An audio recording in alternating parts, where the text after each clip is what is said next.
On the 16th of February 2009, this haunting 911 call was made. What's the problem? Send the police! Send the police! What's the problem there? The chimp killed my friend! What's the problem with your friend? Oh, please! What's the problem with your friend? I need to know. Send the police up! With a gun! With a gun! Hurry Who up! has a gun? Please, hurry up! He's killing my girlfriend! What is the problem? He's killing my friend! Who's killing your friend? My chimpanzee! Oh, your chimpanzee is killing your friend. He ripped her apart! Hurry up! With a gun. Hurry up, please! There's someone on the way. With guns, please! Shoot him! What is the monkey doing? Tell me what the monkey's... He ripped her face off! He ripped her face off? He's trying to attack me! Please, Okay, hurry! I need you to calm down a little bit. They're on the way. Can you put yourself away? I don't want the monkey attacking you. Please, hurry up! Listen to me! They're on the way, ma'am. Guns! They gotta shoot him, please! Please, hurry! The caller, 70-year-old Sandra Harold, the victim, 55-year-old Charla Nash, and the attacker, whose screams can be heard from the background, a 14-year-old, 240-pound male chimpanzee named Travis. Hello guys, welcome to my channel. Today's video is about Sandra Harold, Travis the chimp, and Charla Nash, a woman whose face was eaten off by the pet chimpanzee of her best friend. Sandra Harold was born in 1938 in Stamford, Connecticut. She was an only child and spent most of her childhood playing with her pet dog and taking care of her family's horses. She got married right after high school, and that marriage did not work out. She got married again in 1960 and gave birth to a daughter named Susan.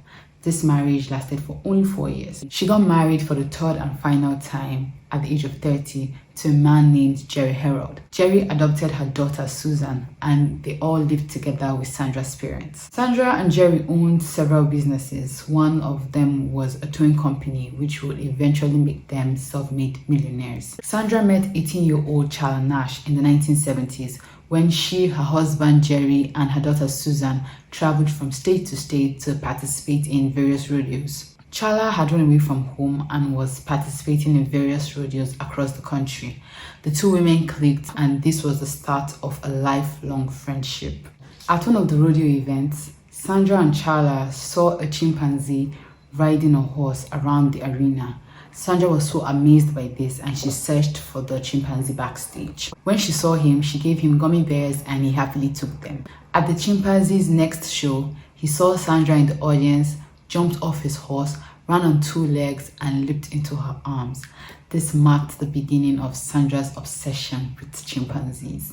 A decade later, in the 90s, both of Sandra's parents had died and her only child Susan got married and moved away. Sandra was feeling very lonely and heartbroken and decided to get her very own chimpanzee. She got in contact with a breeder in Festus, Missouri, and in October 1995, Sandra and her husband Jerry purchased a 3-day-old chimpanzee who they named Travis for $50,000. Travis was pampered and showered with so much love by his new parents. Sandra bottle-fed him, put him down for naps, brushed his teeth, and dressed him every morning. He slept on the bed with them every night and took baths with them in the bathtub. As Travis grew older, Sandra and Jerry taught him how to use the toilet, brush his teeth, and dress himself. He ate lobster, beef, ice cream, and chocolate, and drank wine every night from a steamed glass. He could open doors with keys, log into the computer, and watch TV using a remote. He was taught how to ride a bike, buckle and unbuckle a seatbelt, open a car door, and was even able to drive. The Heralds saw Travis as a son and raised him like a human being. Charla Nash, Sandra's longtime friend, was now a single mother and would come over with her daughter to visit Sandra once in a while. During those visits, Travis would climb all over Charla, playing with her long blonde hair, and they would pose for pictures. Travis followed Sandra and Jerry every day to their towing company and also followed them on tour calls, always riding in the front passenger seat. This made him very popular in Stamford, and he would often take pictures with residents and police officers that he and the Heralds met on their way to the tow shop. In September 2000, Sandra's only child, Susan, died in a car accident, and this set Sandra into a deep depression. She cut herself from friends and now considered Travis to be her only child. Travis, for the most part, appeared to be very socialized and well-mannered until one night in October 2003. Sandra, Jerry, and Travis were on their way to the toy shop as per usual when someone threw an empty soda bottle at Travis through his open window. Travis got very angry. He unbuckled his seatbelt, unlocked and opened his door, got out of the car, and chased the man across the road. Luckily, the guy escaped. Travis was frustrated at this point. He lay down on his back and began rolling on the street. Travis on the road rolling brought traffic to a complete stop. People started honking their horns, but Travis could care less and was actually enjoying the attention. He began climbing cars, hooting and chasing police officers. Sandra and Jerry tried desperately to get Travis back into the car. Whenever they succeeded, Travis just opened the door and was back on the road again. This went on for 2 hours. Finally, when he got tired, he went to the car on his own, buckled his seatbelt, and was ready to be taken home. Most of the police officers in Stanford were familiar with Travis, and they saw this as him just being playful, so no charges were pressed. The police officers escorted the Heralds home, and Travis spent the next day in his room grounded. The Travis situation caught the attention of the State Department of Environmental Protection. They realized that Sandra and Jerry were violating a new law that prevented people without a permit from owning a primate weighing more than 50 pounds. But they decided not to press the issue because they believed Travis was very socialized and would not be a threat to the public. Stanford's animal control officer was still very much concerned about the whole situation and contacted a primatologist to talk about Travis. After the meeting, she spoke to Sandra, telling her that Travis was now becoming an adult male chimpanzee and will become unpredictable, violent, and will have the strength of at least 5 men. Sandra ignored these warnings, saying Travis has never ever shown even the slightest capacity for violence. But she and Jerry stopped taking him out into the public and spent most of the free time with him at home. In March 2004, Jerry was diagnosed with stomach cancer and started spending most of his time in the hospital. As the cancer progressed, Jerry called Sandra and encouraged her to send Travis to a chimpanzee sanctuary if anything were to happen to him. He told her Travis was too much to handle alone and sending him to a sanctuary would be the best decision for both of them. On the 12th of April 2004, Jerry died of stomach cancer. He and Sandra were married for 45 years. Sandra was once again heartbroken and depressed. She stopped speaking to her friends and focused all her attention on Travis. Travis was also greatly affected by Jerry's death and would sit by the bedroom window every night hoping Jerry would come home. After Jerry's death, Sandra and Travis became closer than some married couples. Travis would brush Sandra's hair every night, they took baths together, and they slept together every night. A year later, Sandra wrote a letter to a woman who owned a chimpanzee sanctuary in Florida. In the letter, she expressed her desire to send Travis to the sanctuary where he would be with his own kind and be properly taken care of, because she was afraid that something might suddenly happen to her and there will be no one left to take care of Travis. She included a $250 donation and promised to visit soon so they could talk better in person. But she never sent the letter and she never made the trip. Charla Nash and Sandra Herald reunited shortly after Jerry's death. Charla and her daughter Brianna lived a nomadic lifestyle and at one point stayed at a homeless shelter for more than a year. Sandra gave Charla and her daughter the apartment that once belonged to her daughter Susan to live in rent-free. She also gave Charla a job at the toy shop. Charla will also take care of Sandra's lawn and babysit Travis whenever Sandra was out on shopping trips. At this point, Travis had not left the house for 4 years. He was now 14 years old, 5 feet tall, and morbidly obese, weighing 240 pounds. On average, adult male chimpanzees weigh between 88 to 154 pounds. He spent most of his free time eating junk food and watching TV. In February 2009, Sandra and Charla went on a weekend trip to a casino. Before leaving, Sandra took Charla to a salon and paid for her to get her hair dyed and curled. She also gave Charla some money to gamble with at the casino. They returned from their trip on the 16th of February 2009, and Charla went straight to her apartment while Sandra went home to Travis. When Sandra got home, she noticed Travis was extremely agitated. At around 3 p.m., he took her car keys and ran out into the yard, running from car to car, wanting to go out for a ride. She called him to come back inside, but he ignored her. Worried about his behavior, Sandra added Xanax to a mug of tea she gave him to drink. Xanax is a drug used to treat anxiety and panic disorders. Side effects of this drug include hallucination, mania, aggression, and rage. Travis kept ignoring Sandra's calls to come back into the house, so she called Charla, told her what was happening, and asked her to come over to help get Travis back into the house. At about 3:40 p.m., Charla arrived at Sandra's house.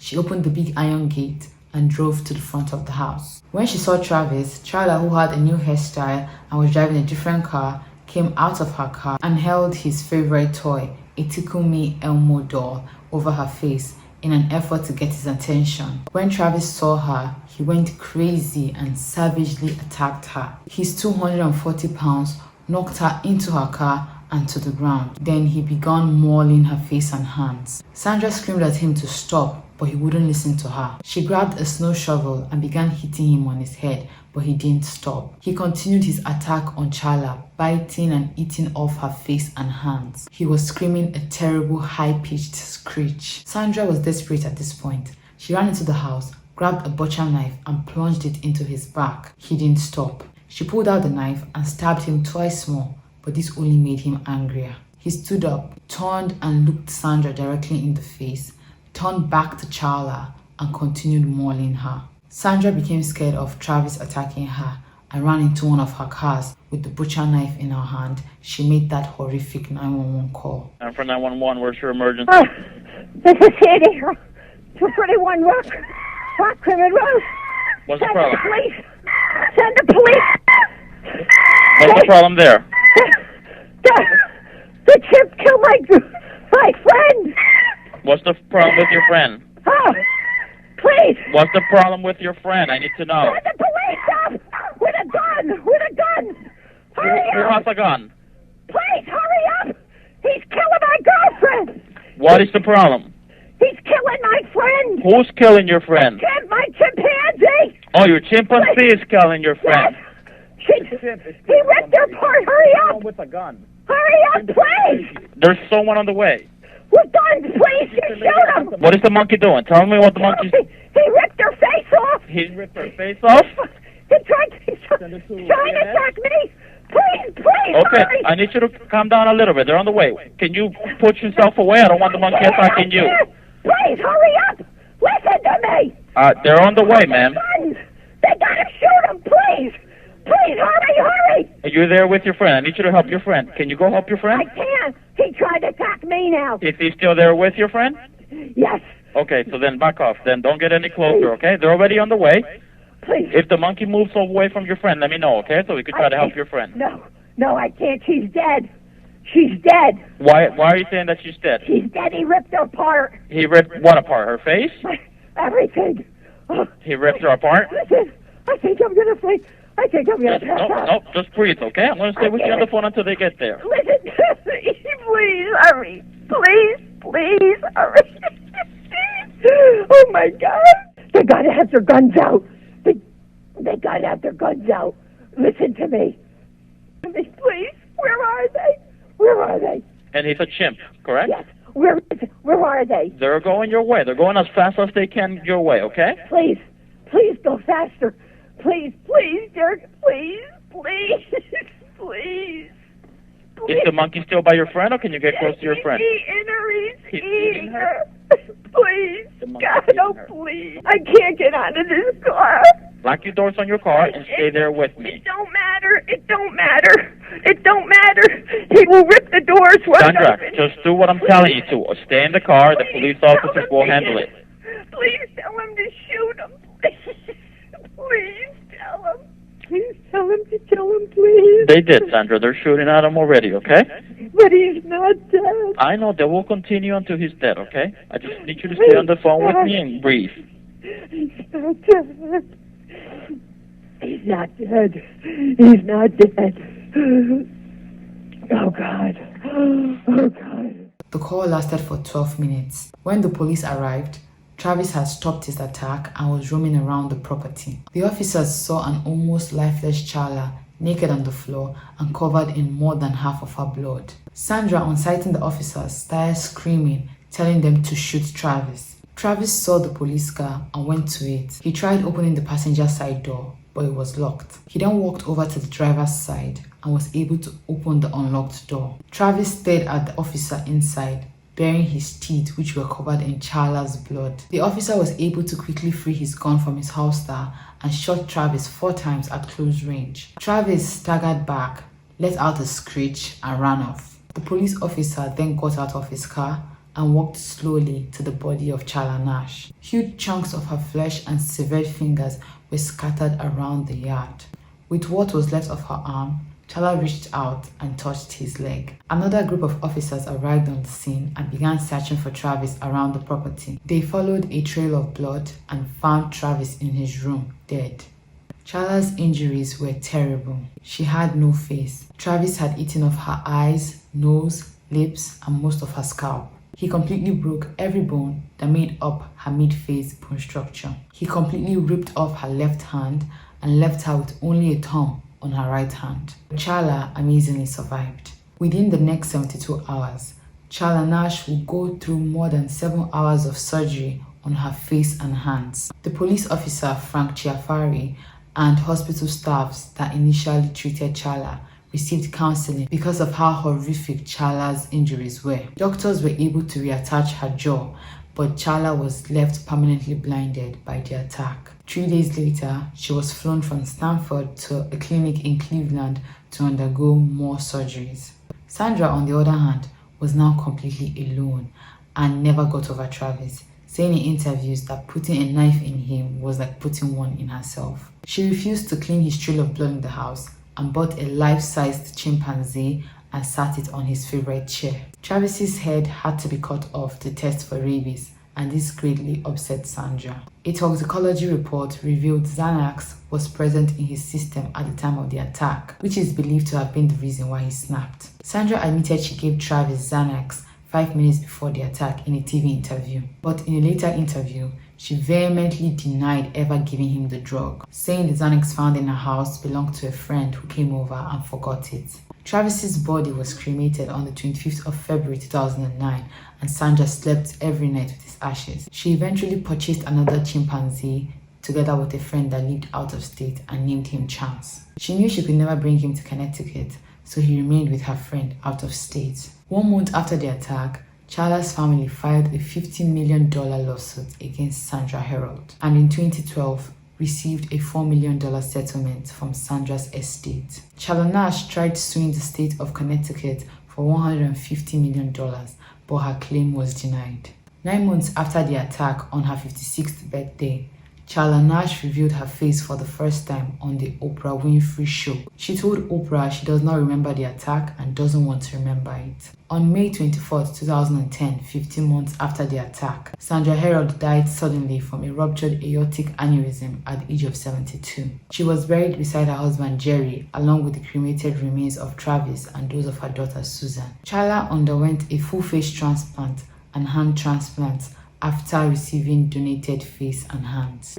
The operation lasted for 20 hours and was initially successful, but shortly after, Charla developed pneumonia and severe sepsis, so doctors had to remove her newly transplanted hand due to poor blood circulation. She was transferred to a long-term assisted living facility outside Boston, where she went through a lot of rehabilitation and speech therapy programs. Charla Nash continues to thrive and plans to get new hand transplants. She warns others about the dangers of keeping exotic pets. A lot of people think Travis snapped because of the Xanax given to him, while others think it was because Charla had a new hair and was driving a different car.